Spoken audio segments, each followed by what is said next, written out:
it's one of the most astonishing instances of a biological release any place in the world when you're talking about 1.25 initially, 1.25 million Ukrainians infected with some form of a pneumonic influenza. Some people are calling it the pneumonic plague. But I think the thing that everyone has to absolutely come to grips with is why is there such a blackout on such a strange outbreak, especially when it's showing different characteristics of being a recombinant virus/bacterial release. And this is something that if you take H1N1, the normal symptoms that people get start with a sore throat, going into respiratory distress, etc. But this is totally avoiding the trachea, i.e. no sore throat, going to the lungs and hemorrhaging the lungs. It's a form of, I believe, genetically altered Spanish flu, 1918. And George, this is a critical story, especially from the fact that in August, about the 21st of August, a reported Mossad microbiologist by the name of Joseph Moshe called into a radio station, claimed he was Mossad and that the Ukrainian government was going to be releasing a biological agent, and then he was surrounded by police. They even took out some non-lethal weapons on him to disrupt all of his electronics, sprayed the guy with pepper spray. The whole thing was on a helicopter camera, and this is something that's fascinating. They can disavow Moshe all they want, but he called in August. We're now in November. And it's happening. And it's happening. So it's important for people to understand this, that we're not just talking now about the Ukraine. We're talking about Belarus, and we're talking about Norway, which is separated by literally thousands and thousands of miles. 20% of the Norwegian population now is infected, and the most striking and dramatic indictment that's out there is the World Health Organization and the CDC refuse to release if you will, the genetic findings, in other words, to tell people what this flu really is. And I believe it's based on the fact because it has genetically altered bioweapon components, and that's what we're dealing with. We're dealing with something. I did a calculation before going on the show with you tonight. We're just talking about the countries that are reporting this flu now. We're talking 100 million people in the population of the 5 to 6 countries that are reporting as it stands now. And just so we get this clear, we are not talking about the swine flu out there in Eastern Europe. Absolutely. We are talking about some bizarre strain, and we don't even know if it's the flu. It could be any kind of a virus. And isn't there a Russian biotech lab somewhere in that area, Stephen? Yes, and actually the thing that's really damning, and that's a good word, is the fact that Baxter Pharmaceutical, which has gotten in trouble for supposedly almost releasing a tainted form of vaccine, they were the ones that Joseph Moshe said were basically going to release this in Eastern Europe. And that takes us to Romania and a fascinating twist on Romania and Bucharest. Now, George, I've talked to people in the different parts of Eastern Europe, literally on the phone, gotten emails from all over there because obviously they're listening to you, they're going to my website. And the commonality, especially in Romania, and I would just put this into perspective, Romania's got one of the most unusual histories of underground tunnels, and where a lot of plague victims died in over the different centuries, and lime was put into the mass graves, and as they started to build an underground railroad and started to dig out foundations, a lot of people were discussing strange anomalies, literally out-of-this-world anomalies. And a friend of mine who is Rick in Romania, and I think I sent you the email that he sent me, was talking about some of the professors of archaeology and history are very troubled because literally the tunnels where a lot of these bodies are being found and a lot of the strange anomalies are taking place is where mythology records that the clash of the Titans, the War of the Titans, the War of the demigods of Greek mythology took place, which will bring us in later into the show into the new events taking place with the giants and the cave demons, which we'll get to, that even the animal planet's picking up on. Now, you were fortunate, George, and I was fortunate to have the pilot that flew one of the dead giants out of Afghanistan in 2005 on the show. Yet Animal Planet is carrying a story about 10 Special Forces guys that go into a cave in Afghanistan, and 9 of them are killed, and one of them, whose wife at the moment the battle was going on had a sense of dread, and they talked about literally giant 9 to 10 foot bat-like creatures, leathery wings, basically faces of women. Now that's just straight out of Greek mythology, encountering these individuals, and even showed the bites on one of the men and interviewed the people and gave all their names. So more and more these things are coming out, but I think it's important to understand that when you tie this stuff together, there is a preternatural, there is a supernatural element of what I call black science. And that black science is being released in the earth today, and I think it behooves everyone to understand this, that there has been no suspension of air flights coming out of that part of Europe, just like when the Spanish flu, i.e., broke out in Mexico. The thing is that you've got to ask yourself this: why is the World Health Organization quiet? Why is the Center of Disease Control, who sent experts to the Ukraine, quiet? Why are the reports in Kiev of aircraft, Antonov 124 aircraft, which is a Russian airplane, but it's owned by U.S. government, flying over Kiev and spraying with thousands of eyewitnesses? And in a normal course of infection, you cannot explain 1.25 million people becoming infected so quickly, nor can you explain it in any other part of Eastern Europe. It's very dangerous, very deadly, and also the reports of how many people are dying are absolutely being quashed, they're being quieted, and people are being put into jail for talking to the authorities or talking to the press. Again, though, you think this was created. Let's make sure everyone understands this.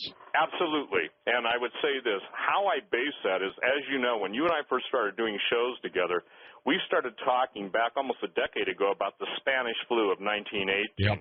And, if you will, the exhumation of bodies, especially an Inuit Eskimo, and the if you will, animating of the Spanish flu. At that time on your show, over a decade ago, we talked about the only reason they do that is to ultimately make bioweapons out of it. And the ultimate plan of the Illuminati, the globalists, is global depopulation. Now, again, when I talk about that, you talk about that, people immediately challenge it and say, oh, give us facts, give us facts. How about out of the mouth of those who are proposing and putting forth this, that the population has too many people, and the only effective way is a genetically altered virus. You cannot have the Spanish flu and you cannot have hemorrhagic fever combined unless they were combined in a lab. There are absolutely barriers that had to be taken down. Everything was nicely placed in creation. Now you've got madmen and I would say supernatural evil entities working night and day to literally wipe out the human race. You can reach Stephen's website at stevequayle.com. stevequayle.com. There's a link at coasttocoastam.com. And also when we come back, we're going to talk with him about microbiologists who continue to die under very strange circumstances. And then later on in the program, of course, we're going to talk about a volcano that could go and go big time, also giants and demons. Stephen will be with us for 3 hours tonight on Coast to Coast. In the final hour, right before we sign off with Stephen, I'm going to play also a song from his daughter Stephanie Quayle, who's quite an accomplished artist. So we'll be doing that a little bit later on. I'm George Norrie, back in a moment on Coast to Coast AM. Stephen Quayle, our special guest tonight. We'll be back with Stephen as we talk about missing microbiologists, those who are passing away, and also giants and demons. Stephen, we'll talk giants and demons next hour, and we'll also talk about Krakatoa, the volcano that could create all kinds of problems. But give me an update on these microbiologists that we've been following. First of all, this will help everyone to understand. I want to read one paragraph, George, that I think will put things in perspective of what's going on. Sure. In Kiev, and that will lead immediately into why the microbiologists, the molecular biologists, the immunologists, the world's brightest and some of them the most well-published scientists have been systematically, call it either suicided or murdered or whatever, but they're dead. I want to read, this is coming from a South African site dated November 8th, and this is critical, okay? Suspicious aircraft were forced to land. A U.S.-operated Russian-made long-range heavy transport, an Antonov 124, changed its call sign from civilian to military, which then triggered a response from the Indian Air Force upon entering Pakistani airspace, forcing the plan to land in Mumbai, while a second plane was forced down by Nigerian fighter jets that also arrested the crew. Now, here's the killer. According to reports, China's People Liberation Army Air Force contacted the Indian and Nigerian intelligence officials about the presence of these U.S.-operated Ukrainian aircraft, amidst growing concern that the United States was spreading biological agents in the Earth's atmosphere, which some Chinese officials believed to be an attempt to commit mass genocide. Okay, now here's what's interesting. The idea of these Antonov 2024, most people probably don't realize how big they are, but they're capable of carrying about 100,000 pounds of an aerial-type mist that can be sent out through pipes in the plane's wings. And we know them in the West as chemtrails. But what's important to understand about this is there are papers written and absolutely published by the globalists talking about this is the only effective way to deal with the useless eaters. Now, obviously, the useless eaters are anybody other than them. Yeah, exactly. And that should make everyone furious. So now leading into the scientists that have been systematically executed, suicided, and basically murdered. The reason why, and this is something, you and I can do a show, George, and people will not get the reason why these scientists are being killed. Because many of them worked in special compartmentalized intelligence working on bioweapons. Nobody knew them. Nobody knew that, and nobody knew all of the work they were doing. Just recently, just 5 days ago, one of Canada's leading flu experts on H1N1 died mysteriously after contracting supposedly H1N1. Now, there's something wrong with that. When a 38-year-old man in the prime of his profession, by the way, the man is a genius, respected worldwide, was a genius, and when that sort of thing happens, you know me, I go into there's more to the story. I think it's critical that people understand. Now, I have a link on my page that you've already stated, www.stevequayle.com, for all the Coast listeners that will list each and every one of the scientists. Now, it's not totally inclusive, but I believe that, we're as close to being inclusive as we can get and trying to put this into perspective for anybody because, again, we're talking about a University of Ontario professor, and this man is very, very interesting. His name was Keith Fagnou, F-A-G-N-O-U, and he died Wednesday in the intensive care unit at the Ottawa Hospital 3 days after he was admitted. Now, he had no underlying medical conditions according to the Ottawa Public Health. But when I started understanding that his specialty was this, now these guys are used to dealing with biosafety level 3 and 4, okay?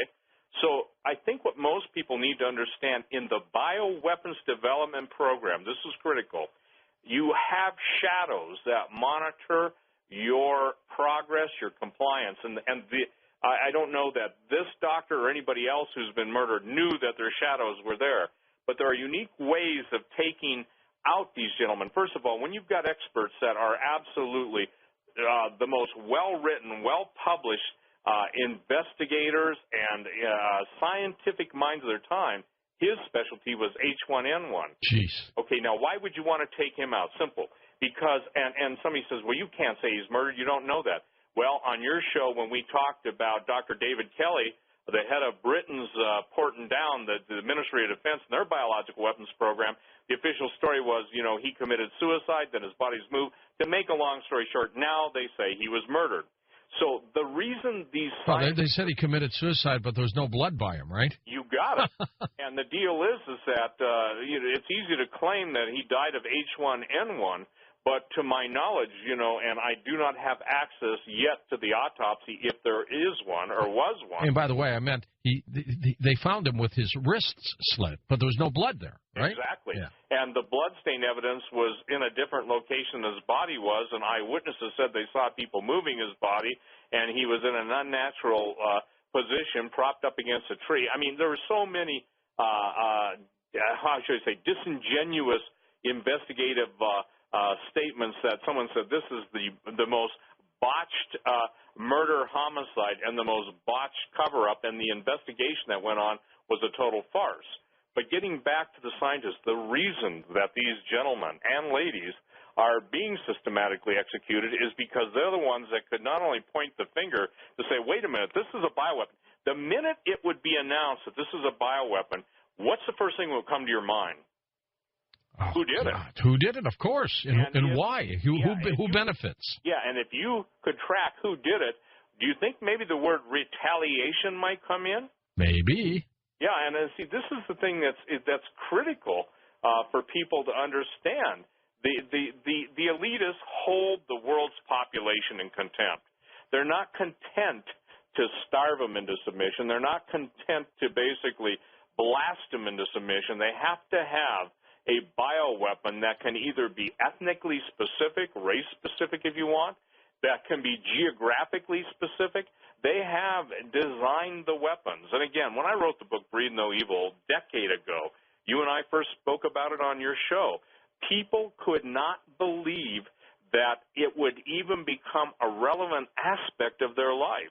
But now the thing is that we've got the potential. Now, there are also reports of it breaking out in India, and I looked up the population of India. India is about 1,137,000,000 people. That's a lot of people, and given the living conditions in India, I can't even go there with my mind. And the question is, are they testing various strains of genetically altered viruses? And by the way, these things aren't mutating in the classic sense of what I would call mutagenic behavior. They are absolutely defined and complexly recombined in laboratories. Now, one of the biggest laboratories in the world is in the Ukraine, okay? And why Eastern Europe, Stephen, politically? Why let it go there? Because I think you could blame the ethnic war when it does come out that it's a bioweapon. Of course, Ukrainians can blame the Russians can blame the Ukrainians, the Russians can blame the U.S. It behooves everyone to understand that by testing. Now, the question is this the global pandemic, or is this another trial run leading up to the global pandemic? Well, it's interesting. I've got William Thomas on tomorrow as a guest, expert on chemtrails, and it'll be very interesting to see what he's got to say about all this. Huh? Well, right, and I think it's important, too, that people understand this, that the mainstream press is silenced because they're owned and controlled by the power brokers. In my opinion, if they will not talk about the evil and expose it, then they're part of it. And again, that's a heavy charge, George, but we've got the potential right now of recorded sickness close to in population of up to 100 million people, and at least of those 100 million people, if you add them all up, we're up to about 8 or 10 million people showing signs of infection. That cannot happen. You cannot get from Kiev to Oslo. It had to be released. It had to be systematically and intentionally released. And again, we're not hearing anything from the World Health Organization or the Center for Disease Control. Now, Barbara Marx Hubbard is on record as saying that the average person won't have to make those godlike decisions, that they, meaning the United Nations, will make that for them. Barbara Marx Hubbard made the statement, they will determine who lives, who dies. I got to tell you something. I get a little bit furious at that kind of attitude, and I totally reject it. And I think the people of this country had better wise up. I came up with a little poem, a shot in the arm, a shot in the head. Either way, you end up dead. Now, Baxter Pharmaceuticals already in trouble for 72 supposed tons, okay, of tainted vaccine, and in 1976 they had all types of problems. And by the way, their headquarters is in Vienna. I'm saying I believe that there's something to the area of not only around Kiev and the Ukraine, but also in Bucharest, Romania. And obviously, Romania is the home of Transylvania. Northern Romania is Transylvania. And then when I got the email I got from my friend in Romania talking about some historic documents. By the way, in that area where the tunnels are, these tunnels were so big they could have chariot races underneath the ground. Jeez. That's how big they are. Well, this Croatian priest who said that the vaccine is for the destruction of humanity, yes. He's darn serious about all this. Well, I'm certainly, how can I say this? I'm certainly, I don't know how to plead for people's lives if they don't care enough for their own life, you know? And this is what I'm trying to do. There are people that absolutely cannot grasp the fact that there is evil unimaginable now being released in the earth. Why would this priest do this unless he knew something, you know? He does know something. And by the way, they don't dare touch him and throw him in jail, or they'd have an uprising. If you get, in the multitude of counselors, there's wisdom. In the mouth, there are 2 or 3 witnesses, let every word be established. The thing is, there are so many people, I'm talking men of renown, I'm talking medical doctors, research scientists, all talking about the vaccine and the nanoparticles and even RFID chips. Hitachi has an RFID chip. Have you ever seen that one that's the size of a lead pencil on a piece of paper? Just the tip of it, yeah. Just the tip of it, the dot. And so the thing is that there are variations. Here's what people don't understand. There are variations in the vaccines. Some of them are, quote, a series of 3. Coupled in with the chemtrails, my number one concern has been the attack on the immune system and the immunosuppressive properties of the chemtrail spraying, or that could even have been a binary agent. That would have been the primary agent and all the spraying we've all been subject to all these years. And at what point does a vaccine or the vaccine or some vaccine trigger a compound binary, if you will, ticking time bomb? And this is critical. I am so anti-vaccine. How is it that even IBM knew this plague? I posted a story that anybody can go look at on my website that IBM was clued in ahead of time. How can these vaccines be made ahead of time? Isn't it strange? It's like basically going up before a firing squad, and then the bullets that they shoot at you, your family gets charged for the bullets. That's how it used to be in some of the countries around the world. Probably still is. So the thing is that we're given unproven, untried vaccines. By the way, I'm told the U.S. military has banned specific websites dealing with what's going on in the vaccine world. Dr. Len Horowitz blowing the whistle, filing suits. Everybody is basically taking this thing on, yet it seems that the powers that be, and they are the powers that be, have an agenda. And the question is, when does what's released in Kiev or Bucharest or Oslo or Belarus or India or China or Canada, when does it come to the United States? What form, what strain, and what variation? Stephen, we are putting in what we call the Instapoll on our coasttocoastam.com website in the next week or 2, which will be very helpful on stories like this, so we can instantly poll people to find out if they take the vaccine, or we can ask a question if they're suspicious of taking the vaccine. We'll get instant results there. I had heard, as of today, that a little boy almost died from the swine flu vaccine. Have you heard of that story? Yes, I have. As a matter of fact, there's a website that is posting all of the negative responses to the vaccine. Now, here's something that people need to understand. Why is there no remedy? You know that the vaccine manufacturers are completely exempt from any damages. Okay, why are they exempt from those damages? And here's the thing. It's you first. There's a famous doctor, I won't mention his name, but probably one of the most famous TV doctors that's telling everybody else to get a vaccine. And, he's got 150,000 shares in the company that produced the vaccine, yet he isn't allowing his children to get the vaccine. Unbelievable. Do as I say, not as I do. So I've got to share something with people. When you read about everything that's in the vaccine, when you basically understand that in 1976 how many negative and adverse reactions there were to the vaccine, look, I believe it's a chemical weapon, simple. I believe that obviously different people will be given different strains where they appear on the hit list. The hit list is obviously out there. We've seen that every president has had his enemies list. You remember Obama just got in trouble for his. Yeah, Nixon had his. You got it, and Clinton certainly had his. And Bush certainly had his, but it's even greater than that, George. It is on a scale that's unimaginable. In a bioweapons development program, you want to integrate in any safety measures. For instance, if you're I can't say the word, designing a bacterial weapon, for instance, pneumonic plague is based on Yersinia pestis, okay? Now, bubonic plague is different than pneumonic plague, but the minute the word plague showed up any place in the planet or on the planet in discussion of what's going on in Eastern Europe, man, people were actually thrown in jail, and there are people threatened, and there are people claiming of people being executed. So the thing is that somebody's covering it up. And why will the World Health Organization not come forth? Why will they not speak what they're finding? Why will the CDC, Center for Disease Control, who's already sent their scientists over there? Why, Stephen, are people so suspicious of Big Pharma? Well, I think they have every reason to be, because Big Pharma basically is the pocketbook for pretty much the mainstream medical community, and it's also anything that's good for you. Big Pharma is one against natural herbs and supplements, yet, it's kind of the quintessence of hypocrisy.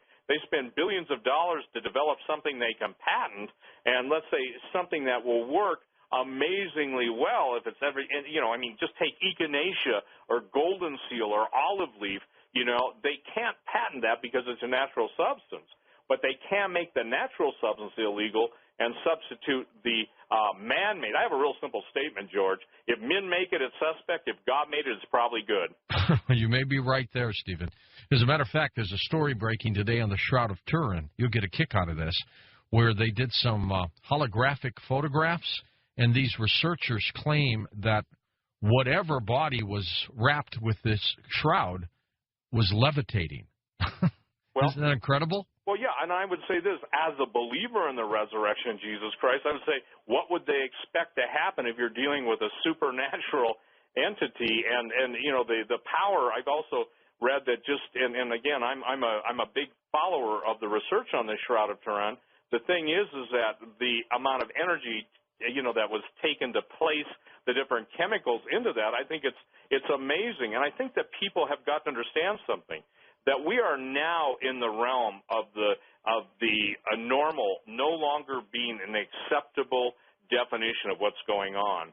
It's just like literally thousands and tens of thousands of people are seeing triangular-shaped UFOs or orbs or seeing, giants in Wiltshire, England. And people are saying, oh, I don't believe all this stuff. And by the way, in Bucharest, they actually have exhumed bodies that are in a form of stasis or suspended animation, George, that are so remarkable. And I did send you that email so you can see it firsthand. But basically, that even the tools around and I think the one guy was 8 feet 2 tall, was not even, there was no rust, there was no decomposition in the body. And strangely enough, some of the people that came in contact with that body were killed. They died. So I'm seeing things. By the way, my good friend Klaus. Hold on for a second, Stephen. We'll be back in a second. We'll let you finish up along with Giants and Demons and the Hadron Collider as well. And our special guest, Stephen Quayle. We'll be back with Stephen as we talk about volcanoes, giants, and demons, and some other incredible things going on at the Large Hadron Collider. What will happen? Had a meeting today with some folks here in L.A., and they were saying, this thing really could make a black hole, couldn't it? Well, you never know. Back in a moment with Steve Quayle on Coast to Coast AM. Stephen, before the break, you were talking about your friend Klaus. I'll let you finish that, and then we'll go into Krakatoa. Klaus was basically put together the greatest collection of artifacts that are out-of-place artifacts, kind of like Michael Cramo's Forbidden Archaeology. Yeah. And they now have, and I got to be careful, in a certain South American country, they have a 21.6-foot skeleton. They have DNA. They've got one of the world's DNA exports, and they've got a favorable government that understands our government's desire to keep this covered up. And very soon they will be breaking it. And again, this is interesting because, George, one of the things that people have got to understand is that artifacts and all out-of-place technology and everything is absolutely watched over and sequestered, and people who get it in their hands end up disappearing. So you need the protection of a government that is now no longer the patsy to the U.S. government. And so this thing, Klaus will be breaking that news, he said, in the next 1 to 2 months, and he's pretty excited about it. In the realm of investigation that's going on, it's accelerating at such a feverish pitch that now the people that have been silenced or bought off, And as the old guard leaves and the new guard comes on, meaning change in political atmosphere in Washington, there are people coming forth that are now corroborating each other's finds. So I think we're going to be open to things we've never seen before, and a lot of the skeptics and the mockers are going to have to, let's just say this, maybe not eat crow, but they better be careful about the bones they hear rattling. Can I share an interesting story with you? Sure. A woman that doesn't know me, doesn't listen to this show, came to Bozeman from another state, from Arkansas, troubled by a vision she'd had. Now, this is a pretty amazing story. This woman's a South African lady, so, you know, she's been involved in a lot of different works around the world, but basically she sent me an email before she came and met with me in my store a couple days ago. And she said, as she was, you know, in prayer, she said she began to hear and see bones rattling, and knew that this was something significant concerning the last days. And she said that she found herself descending and in a vision in a laboratory, and there were giant bones on the counters of the lab. And I'm reading this now. I saw scientists working on them and scraping them and studying and working on the scrapings. I instantly knew that they were extracting DNA samples from the bones of the giant for the past in order to clone them to form an army of darkness in the soon coming days. The labs were government labs, and there were strange creatures working with them and with the scientists. They looked like some form of either extraterrestrial or demonic force. I saw also that there was an open exchange with the intelligence of hell for this work of cloning to be accomplished. And then she said, in 1981, I had a dream of the end times in which I was walking down the road, and on the other side of the road there was a couple, a man and a woman, who were stopped by two policemen. These police looked at their identification and started interrogating them. Both policemen were bald and wore clothing beyond our days. But I was struck with a terrible fear as I realized that these police were clones that had no souls and therefore no consciences, and there was no limit to their cruelty and no appealing to their hearts because they were heartless. Now, I find that interesting that someone that has never heard of me, and not that that should be anything, but never been into this, here's a lady who is in deep prayer, committed woman of prayer and intercession, and she gets this, and she's troubled by it. So she calls a friend of hers in Bozeman, and the lady says, look, I know the guy you need to talk to. And what I found fascinating about this was simply this. She did not know to the degree that the cloning process or the reanimation process had taken place. One of the very first shows you and I ever did on giants, I talked about Ramesses, his DNA. The reason the Egyptians mummified their pharaohs and their important leaders is because they knew that the day would come when the old technology would be brought back onto the scene and they would live again, kind of the basis of the mummy movies. Yeah. And even back in this has got to be about 1995, the British Museum, this story's on my website, said that they had the potential then to bring Ramesses back, to clone Ramesses. And just as you had Dr. Basiago or Mr. Basiago, I don't know if he's... Andrew, just Andrew. Okay, Andrew on the other night, and I was briefed on everything he said. I can tell you specifically that it's hard for people to recognize what he's saying is true. Just in retrospect to the Stargates, okay, what he described is exactly what I have seen in an illustration. I've never physically seen one, okay, because my first question when presented with the whole thing a number of years ago is, how do you work them, okay? Exactly. You know, and his statement on Mars, a man passed away 2 months ago. I lost track of him 3 years ago, and I've referred to him on my own radio show as simply one of the most troubled, evil men I've ever met in my life. Worked as a double agent for both the United States government and Russia during the Cold War. Pure hate, huh? Huh? He was pure hate, I bet. Pure hate. And the thing is that, but he told me about the situation on Mars, which even 10 years ago was confirmed just 2 years ago by different people. So, look, when you've got people in the intelligence community, former intelligence, you've got basically Dr. Teller and Majestic and hand-picking the brightest men in the world and the brightest women to go into probably the deepest, most hidden area of government called Majestic. You know, obviously we get Majestic 12 from that. Then the magicians spun off and the magi, in other words, the good and bad in that group. And I would just tell you this, what Andrew was talking about is absolutely, and I've never met him, okay, never talked to him, never heard of him until he was on your show. but absolutely confirmed by so many people that you cannot, the disclosure cannot be, let's just say, everyone's looking for disclosure in a, let's say, a future tense, and right now it's happening. What he was talking about is true. The degree of human manipulation and the human genome manipulation, these entities want to insert themselves back into the human race. A demon basically in Greek means disembodied spirit. Well, a disembodied spirit, especially the giants, wants to come back and have a good time again. And in essence, the bottom line is that our scientists are building everything from super soldiers, and I'm talking about human beings that have been so genetically articulated and manipulated, they no longer are a human being. They would be probably supra-sapien, not homo sapien any longer.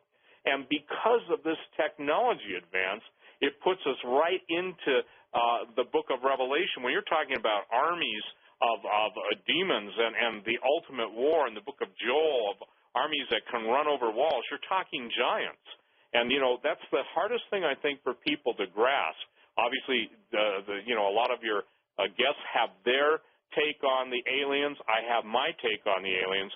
But I can tell you this, the whole issue of stargates, the whole issue of what we've gone beyond the stars, as the former head of the Skunk Works talked about, and anything you can imagine we've already done, we're still, hanging out at Roswell. And listen, we're so far into the universe and far beyond, and I want to share something with people, too. Sure. There's a reason why every single moon of the known planets and the other planets are named for Greek mythological gods, the Titans.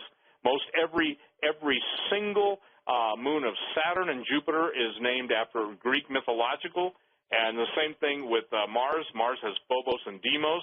Obviously, Jonathan Swift knew about Phobos and Deimos when he wrote Gulliver's Travels. So there is a vast amount of knowledge that has basically been secreted and absolutely controlled by the secret societies to keep the common man from knowing really what's going on.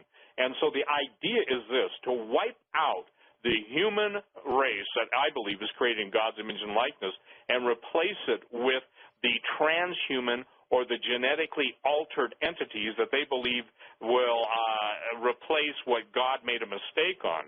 The problem is they have no love, as you would know, self-sacrificing love. They have no compassion, but they've got an unbridled lust and an appetite for human flesh. And I think that human flesh appetite is what I've tracked throughout the South Pacific, throughout the giants of the world. And what's fascinating, even in the Mesoamerican cultures, the Aztec, Incas, and Mayans, the thing is that the whole aspect of human sacrifice, everyone wonders where they all disappeared to. The same thing would happen on Easter Island. Guess what? They got eaten out of existence. And that's where I think we're headed. We're headed towards what V, I know you're watching the new series V, but let's face it, the remake of V is the same as To Serve Man on the Twilight Zone. Oh, absolutely, with a little David Icke tossed in.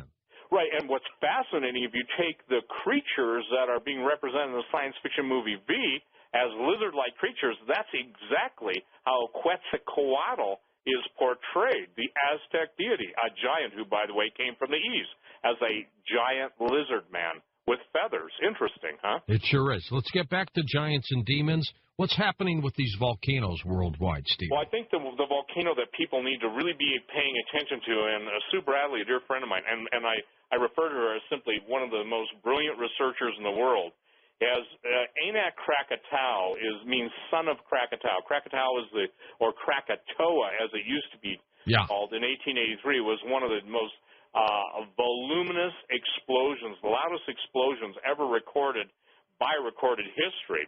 But Anak is interesting because it means son of, and when we get into Anak Krakatau, you're going to love this, it's 6 degrees, 6 minutes, and 6 seconds south latitude. It's also 6,066 nautical miles from the CERN, collider. Now, George, after you and I did the last show, people have contacted me who work there, okay? And there are stories that they're seeing ghosts on their computer terminals and stuff. Now, remember, these are physicists, okay? To my knowledge, I don't know who doesn't listen to ghosts, but the point is these are physicists that are really troubled because one made a statement that got to me is, we now are in the realm of the spiritual, and our formulas cannot, even in quantum physics, though they can account for it, we can't deal with it. So the whole concern is this, is Anak Krakatau. Anak, or Anakim, means those who descend from the giants in Hebrew, okay? Yeah. And Atlantis, the lost continent, there was a gentleman by the name of Professor Santos who claims that the twin mountains of Sumeru and Kumeru of the Mahabharata are in basically the area that Anak Krakatau. The whole point is it's considered the key to the abyss. Now, one of the concerns I have is that mankind, in my opinion, rebellion against the God is going to absolutely set in motion, not Pandora's box, but when the CERN is like, if you will, the master key to unleashing these things, that we're now seeing sympathetic earthquakes. For a long time, standard geologists said, hey, an earthquake someplace doesn't generate an earthquake in another place. They're just aftershocks, blah, blah, blah. Well, they're finding out that theory doesn't hold true. And so the thing that Anak Krakatau is so important about is that this is probably one of the most important, volcanoes in the world, and it literally means the giant, the son of the giants. And now this is also important because, again, as most people know, Shiva is the Hindu goddess of destruction that is, if you will, the patron demoness, those are my words, of the Hadron Collider. And it's kind of like when Oppenheimer was involved in the Manhattan Project, and basically when they had finally been able to develop the atomic bomb, he said he had become, if you remember his famous statement, the destroyer of worlds. Yes. And so what we're talking about in the Krakatoa volcano is we're talking about the place that is literally defined as the abyss. Now, what else is interesting, it's 1,260 feet. There are two arguments, 1,260 feet or 1,290 feet to the crater from the surface of the ocean. Well, that happens to fit the prophet Daniel's timeline of 3.5 years. So what's a chance that it could be 6 degrees, 6 minutes, 6 seconds south, and then it could also be 600 or 6,066 miles from the CERN reactor, and then you get into the idea in this whole thing is that you're dealing with a volcano that absolutely changed the history of the world, and the ancients looked to that area as being the keys to the abyss. And so people say, well, it hasn't gone off to any noticeable degree. The idea is when it does go off, it sets in motion antipodal quakes, and that just means if you draw a line directly from any point on the globe directly through the Earth, where it comes out on the other side of the Earth is the antipode. And by the way, on my website for your page tonight, if people want to just put in any place on the world, they can see where the opposite side of the world is. It's really neat. You just move a little hand any place in the world, and it'll show you what's on the opposite side of the world. So the thing is that when you're talking about the Mariana Trench and you're talking about the deepest abysses in the world, and an abyss means a deep underwater canyon covered by, you're talking, there are 11 abysses, and all of the ancients refer to the time as when the abysses are loosed and the things that are in them are released. Amazing. Stephen, this work on these possibilities, are they imminent? The possibilities of meaning Anak Krakatau going off? Yeah. Absolutely, and it seems to be directly related to the Hadron Collider. Jeez. All right, let's talk about that for a moment. Scientists have said, who are working on the collider, that their hunt for the God particle could be disrupted because they think God indeed doesn't want this to happen. And then a bird flies by 2 weeks ago and drops a piece of bread down the tubes, and the thing gets cooked for a little bit. What's going on there? Well, first of all, you remember when the Palo Verde nuclear power plant in Phoenix, Arizona was having problems because evidently the birds were defecating on the power lines? Yes. I don't buy that, okay? I do say this. I believe that God in his majesty and wisdom set specific boundaries that things should not go beyond. Obviously, one of them is mixing species. And for those who study ancient civilizations that have been destroyed, i.e. Lemuria, Mu, Atlantis, Hyperborea, Ultima Thule, the thing is that you always have this, if you will, judgment on mankind when they transgress the genetic barriers of God.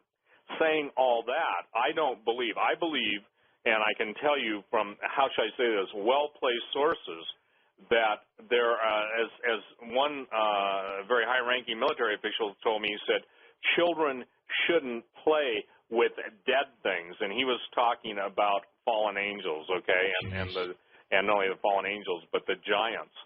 The thing is that somebody, and let's just say this, under, I would say, the direction of the living God, has intentionally messed that thing up because they're playing in realms they don't really understand. They may be to step 5, but step 10 creates the black hole. Step 11 releases the entities that have been bound. And when you go to the book of Revelation, you know that at some point, George, that which has been bound is released. And, even Greek mythology teaches that the Titans were bound in Tartarus, and Tartarus is only used one time in the New Testament for basically fallen angels.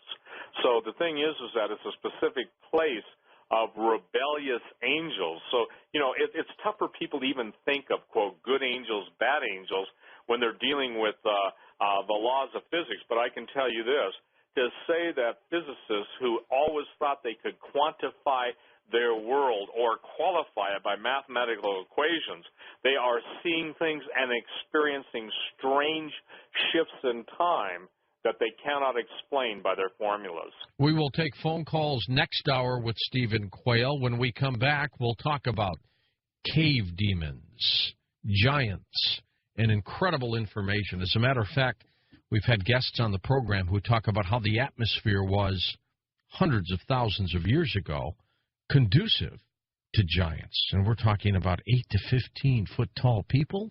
Can you believe that? I'm George Norrie, back in a moment with Stephen Quayle on Coast to Coast AM.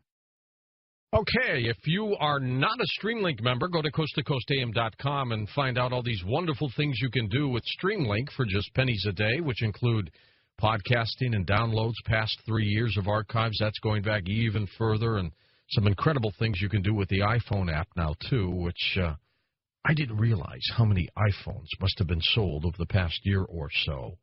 Unbelievable. But more information on that, sign up for StreamLink and have some fun doing that. And also, you can also sign up for the free Coast Zone e-newsletter that comes right to your computer every morning that Lex Lonehood and his staff put together every night. So go ahead and register for that if you haven't. That comes right to your computer. That's free every day on Coast to Coast AM. And welcome back to Coast. I'm George Norrie. Stephen, next hour we're going to close out the hour with you with Stephanie Quayle's, one of her great songs. You got to be proud of her, aren't you? Well, I am. Her newest album, kind of country, I think is just remarkable, George. She wrote the song. She was in the studio. She was with the producer, and some of the guys that she worked with are some of the most, famous guys in Hollywood, actually, in your neck of the woods. Mm-hmm. And I'm so thrilled. I actually got to see she and her band perform in Bozeman live, and I got to tell you something. I was blown away because it's one thing to hear the studio stuff, and see, I don't get to see her that often. I see her maybe twice a year or so. But the thing is that she got a standing ovation, and she played for a film festival they have in Bozeman called the Hatch Festival that basically Montana State University that I graduated from has a film school, really a pretty prominent one. Sure. And the neat thing is that I'm so thrilled, and thank you for playing it. Her tunes, by the way, are available on iTunes, and she's playing out a lot of places around California. But what's most, I'd say this, being a dad as you are, I mean, our kids are remarkable, and I sometimes feel stupid for not recognizing, and all the stuff I'm caught up in, just how really neat our children are, and I'm especially thrilled with Stephanie's attitude. She goes and gets it. You've met her. She absolutely is 100 miles an hour. So I love someone that goes for it and doesn't ever put on the emergency brake. Takes after you. Her website is stephaniequayle.com, and we're going to play one of her songs in their entirety at the end of next hour. I was in St. Louis for several weeks, and I'm going to go back for the holidays. And my daughter calls me when I'm in Albuquerque at this great event at KKOB put on for me, Stephen. And we've got a little 2-year-old, little Gavin. I mean, he's my grandson. And she said he climbed out of his crib, first time, right? They don't have any fear of anything. And he falls, and he hits his eyelid. So it's just swollen like a little baseball, she said. I mean, little kids, they don't stop, do they? No, they don't. And the neat thing is that you got to admit it's pretty neat when you see certain aspects of you being lived out in your child's life. I mean, a lot of times people say you're just like your father to Stephanie. I don't know if that's good. I'd like to take the credit for her extremely gifted beauty. You know, Stephanie's got a beauty that's as nice on the inside as it is on the outside. And what's neat about it is she doesn't let it go to her head. And I really like that, George. I like someone that'll just be who they are all the time. And because obviously she knows a lot of people in the entertainment business, but she stayed who she is. And that's pretty tough to do sometimes in that world. Yeah, it sure is. Dime, a few years ago when you were talking about the demons and giants, I said, come on, Stephen, people that big on this planet once. But you know what? I'm convinced that they were here. They were here. I don't know how many of them, Stephen, but they were here. Well, I got to tell you, George, and again, I'd like to share this with people. People are emailing me right now saying, I want to get the book, I want to get the book. It's only available on my website because, again, I self-publish, and it's not available at Amazon or anything, but in the morning after 8, they can call 719-547-9100. 719-547-9100. I'm not just trying to give it a pitch, but I've probably got 15 emails asking for that, so I'll get that out of the way. But, what I've done is chronicle in the Giants book, and the one I'm talking about is Genesis 6, and, I mean, that's 482 pages with 482 or so footnotes, and every place in the world has legends, even the Native Americans. I mean, the Native Americans can tell you about giants, and to them it's a fact of life. It's the denialists and the military that doesn't want people to know about this stuff that keeps the lid on it.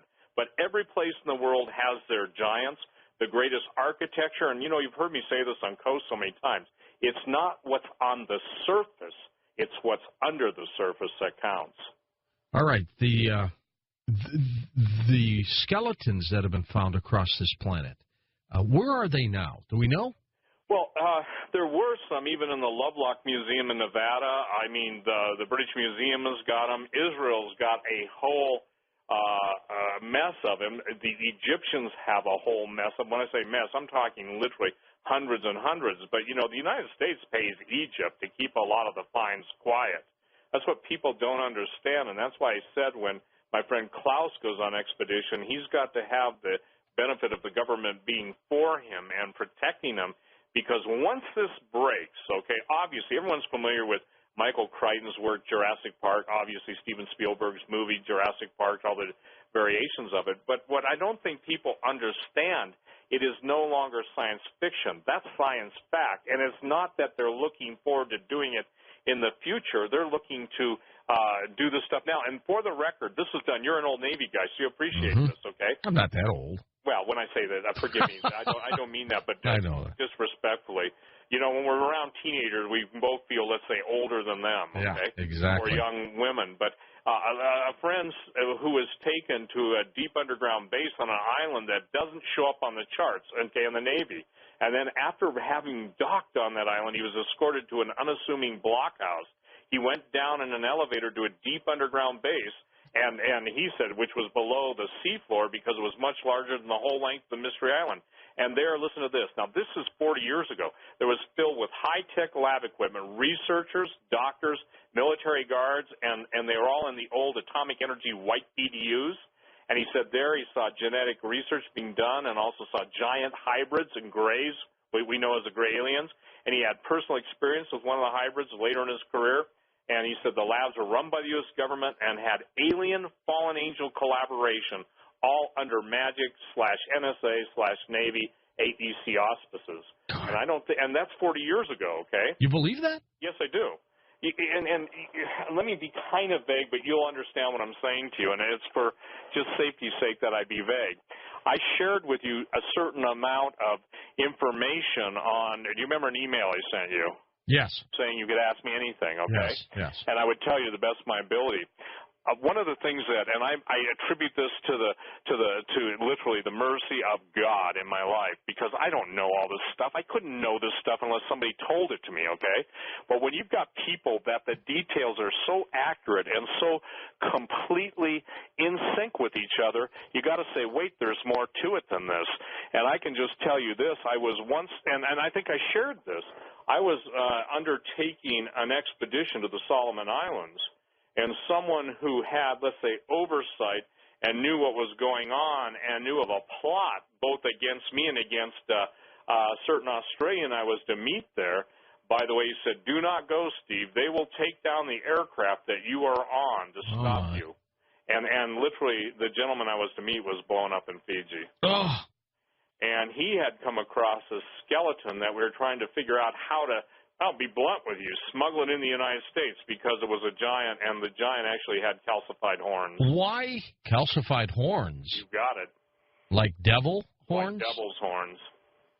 You know, I've always found it fascinating why through antiquity the devil would always look like a reptilian or something like this with the horns and everything else.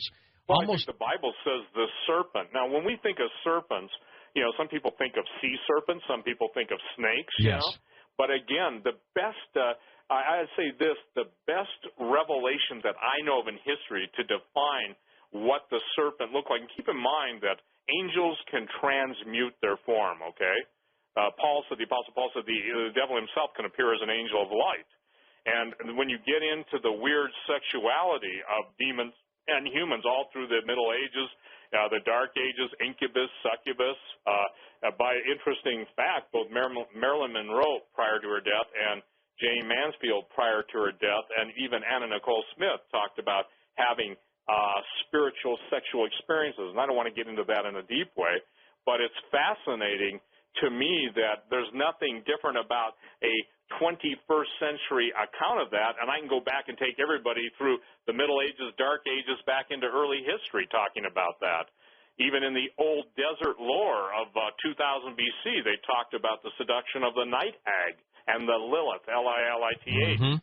So the thing is that this stuff is so permeated through history, and what I've tried to do through my books, as you know this, is look, I say investigate this stuff for yourself.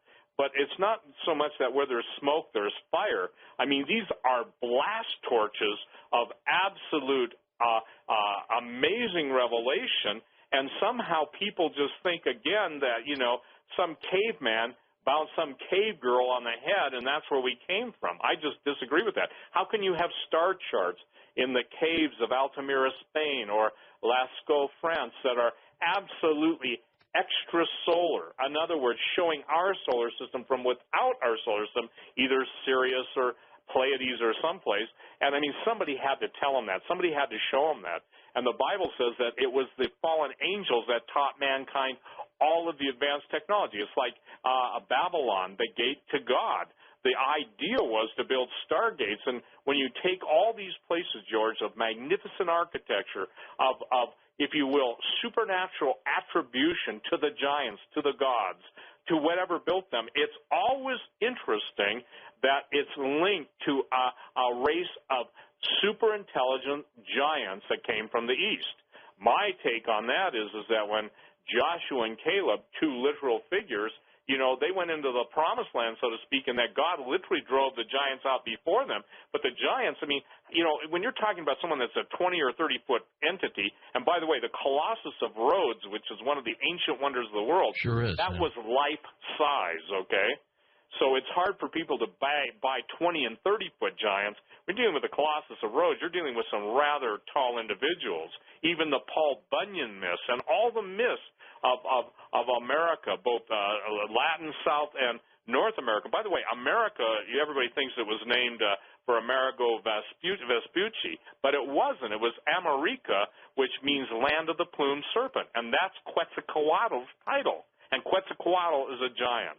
So you believe in ETs more than, well, I guess you also believe in the fallen angel theory, too. Well, I don't think it's a theory, okay? I believe that ETs and extraterrestrials, I actually call them transmorphic, and in my opinion, demonic entities. Because, look, You mean, and this is, you've heard me say this on your show so many times, something from 4 million light years away or 4,000 light years away has to show up on Earth and fool around sexually molesting women and men to take their, sperm or ovum to make something, you know what I'm saying? It's counterproductive in my way of thinking. The only thing is that I go to the Bible, and the Bible says that the sons of God, the angels, and by the way, after this show I'll get, well, it doesn't mean that. Yes, it does. The sons of God saw that the daughters of earth were fair that came unto them, had sex with them both before and after the flood. And people say, well, where did they come from after the flood? David killed Goliath. Goliath had his brothers. They had 6 fingers, 6 toes. Not all giants had 6 fingers and 6 toes or double sets of teeth. But the bottom line is that I put up on your website the last time I think we spoke the picture that Dr. Ernest Muldasheff got in Baalbek. And again, it's not what's on top of the surface in Baalbek. Remember, that's where they have the stone of the pregnant woman? That we can't even move today. That you can't even move. But he showed a 40-inch foot, and his foot, without a shoe on it, barefooted right next against it in high-res photos, And I had put that on my website. I think you guys had it on yours. But the point is that the fallen angels, you cannot separate myths. It doesn't matter if it's Greek, Roman, doesn't matter if it's Babylonian, doesn't matter. It all goes back to this. The gods got it on with earth women and produced a race of, if you will, superheroes or supervillains. And on my website, George, stevequayle.com, on the giants part of it, one of the Dead Sea Scrolls, and this is something that no one talks about, is called the Book of Giants. And they literally messed with the fallen angels. They didn't just go after the earth women producing giants. They literally messed with the DNA of the animals, the insects, and everything. So, when people say, well, what about the Jurassic period, blah, blah, blah, why was everything so big and ugly? I said, well, I got news for you. They certainly must have tried to attempt to create something in their image. You see, again, I have no problem putting, if you will, a time period prior to the creation of Adam and Eve, the golden age that the Greeks talked about, the Zeptepi, the first time that the Egyptians talk about, all of the references to the times of 250,000 years ago. That doesn't trouble me at all. Now, obviously, I've done my homework. So when I put out my books, I say, look, don't just dismiss this, because you can say, well, I don't feel that's true, or I don't think that's true. Your feelings can lie, and you haven't thought far enough. I said, so go and take 34 years of my research and take a look at this stuff and decide for yourself, how did these things get so big? And by the way, the antipode, now this is really important, to Anak Krakatau happens to be in Colombia, and it's right in the area where Galeras is going off, and it comes into the Magdalena River, and the fact is that within the last week, that volcano is heating up big time. It's my contention that they're all going to go pretty much at once, and when that happens, it's Katie bar the door. Does this have anything to do with 2012? 2012, yeah, it probably does. Now, I saw the movie, and by the way, I do not believe, and I'm going on record, that 2012 is the end of the world, okay? Okay. I do not believe that. Interesting movie, though, wasn't it? It's a wonderful movie. I love the tsunami effects are so wonderful, and obviously, being a Southern California guy, I thought they did a great job on Manhattan Beach, Actually, I thought they did a really good job. But the thing that I think that people have got to recognize is there's so much happening right now in the financial arena. We've got you've had Gerald Celente on. Yes, Gerald Celente has nailed it. I hang around some of the most well-placed financial sources in the world. I'm not bragging. I just know a lot of people, okay? But Gerald nails it. And, again, he makes that statement that's so important. When people lose everything and they have nothing more to lose, they lose it. And we're seeing the systematic, in my opinion, culling of the world's population. The American middle class is dying. Look, real simple. No jobs, no income, no houses, no turnaround. Yet we've got a group of what I would call, I love it, vampire squid sucking the life out of middle-class America. That wasn't my term. It's an author's. Well said, though. Yeah, sucking the life out of America. And the thing is that it's all by design. Obviously the Proverbs say the borrower is servant to the lender. And I don't think in good conscience that in any way, shape, or form that these mega bankers and Goldman Sachs better be parading their billion-dollar bonuses around when people are hungry, because one of those people may have been somebody that just has nothing to lose, has lost it all, and he'll lose it. And I got to tell you, George, I think it is absolutely financial pornography. It is the most obscene and excessive raping, pillaging, and plundering of the United States citizenship that has ever taken place. And it breaks my heart, and it hurts my heart. And that's why, as you have so enabled me to say that, you know, I try and help everybody I can. I'm telling people that when you see someone, during the Depression, they used to talk about someone down on their luck. Mm-hmm. I'm telling people, open your hearts, open your wallets. I do practice what I preach, and I'm saying if we'll all do that, we can make a difference. But there for the grace of God go I, and it's tragic because you cannot give away your manufacturing, which we've done under GATT and NAFTA. You cannot destroy all of your intellectual base by giving all of your patents, i.e. Bill Clinton, to everybody in the world and paying political favors and giving your highest technology. What do we have to offer the world now except, quote, the bankers are transnational whores? I'm talking mega bankers. I'm not talking local bankers. I believe the key in this country is shopping. We need more local banks, honestly. Local banks. We need local farms. We need local stores. I will not shop in any of the national chains. I'll shop mom and pop. We need to support our mom and pop stores. We need to support the American truckers. We need to support our country, because I got to tell you something. I believe this is not by accident. It's by systematic plotting, planning, and scheming. And I think that Salente nails it when he says it's an oligarchy, and we have absolute. And, listen, when you've got presidents that openly belong to the skull and bones, and I think you and I discussed that on Geronimo's skull one time. Remember when we talked about that? They're still trying to get the skull back, Steve. Stephen, we're going to take this quick break. Coming back with you and phone calls next on Coast to Coast AM. And we'll take your phone calls with Stephen Quayle in just a moment on Coast to Coast AM. And welcome back to Coast. We're with Stephen Quayle. Your phone calls this hour as well. Stephen, of everything you've investigated over the past 5 years or so, which has been the most startling for you?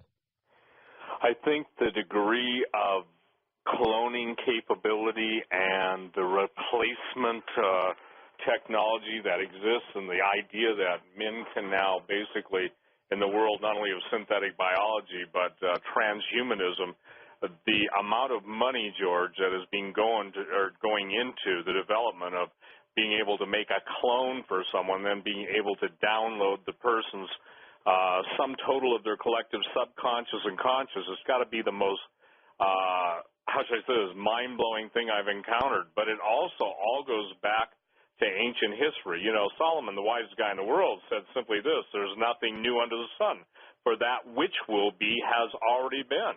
And it's fascinating because when you look at the degree of genetic manipulation, and look, we're getting right back into the days of Greek mythology with the chimera patents and all of the, in my opinion, the disgusting crossings of all boundaries. Yeah. You know, and this is why Hadron really worries me.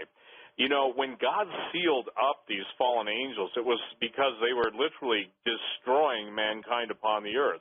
Same thing for demons, and now you've got the correlation between the Hadron, the different abysses, Anak Krakatau, the different volcanoes in Colombia, which, interestingly enough, if you notice, it seems like every time volcanoes go off, either strange creatures, flying creatures, or UFOs are being seen around them, even at a more accelerated rate. You can go on YouTube and see the flying saucers coming out of Popo in Mexico City. So the thing is that the most astonishing thing to me in all this is the degree of replication possible, and also the fact that the Stargate technology